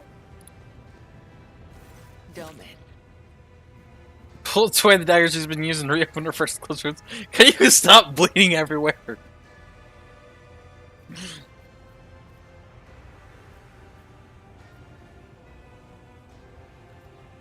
The scars coming from Cabela's skin. Torture your own flesh. What's the meaning of this ritual? Torture? I bear the sacred marks of the Undying One's service. Death has bestowed them upon me. Though others may cherish hollow riches or meaningless beauty, it is my duty to cherish his gift of blood. Each wound is a symbol of our service to him. Each drop of blood carries his blessing. To renounce these scars is to renounce the Undying One himself. Yeah, but it's also unsanitary. Death whispers to me, you are worthy of bearing his marks. Tell me, Domin, do you wish to honor your flesh with his gifts? You know, some officers exchange worried glances. They eye the blade in Cabela's hands. Carving a various symbol to your skin. I'll do it myself. Oh my god, no! It's not. Put your dagger away. A boon cannot be given to one who is not ready to receive it. Did you ever meet Theodora? I met her once when I was young. The Vizier saw a serpent hiding among those close to Domin Theodora, ready to sink its fangs into her throat. I was ordered to find the serpent and sever the soul from its body. I watched and waited for weeks. I hid among the shadows, the air ducts and the faceless masses. Once I found the serpent, I sliced off its head and returned to the temple. I doubt that Domin Theodora ever saw me, but the 3 ritual cuts I left behind on the body let her know that this death was pleasing to him. They sent us a grand feast from the upper decks before the cycle's end. We gave it to the hungry. Okay. You always address me as Dumin. What does that word mean? The Gothic we use to communicate is different to that spoken on the upper decks. Domin has many meanings. Giver of life, Lord or Lady of the Ark, and Shadowless Sun. The matriarch Spider gave this title to the rogue trader who allowed her to form the blood-spun web. We use other titles as well. For example, Venai means Master of the Immaterium, or Watcher of the Veil. Vil means one who must go to the other side. Amig means one you can trust in battle. Cool. Let's take my leave. May the Undying One shroud your footsteps from the faithless.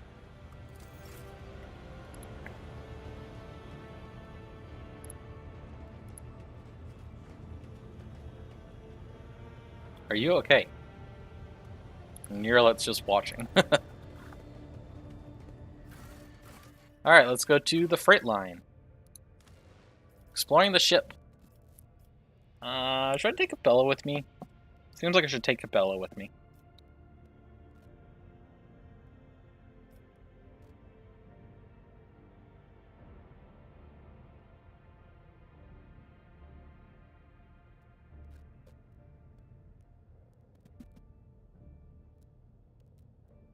But who should I replace? It's a lot of fun to bring all of them.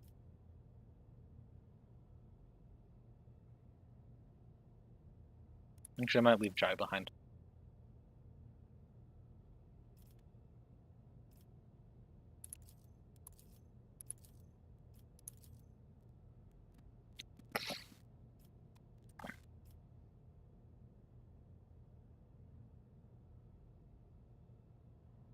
Yeah, let's go with this. What could go wrong?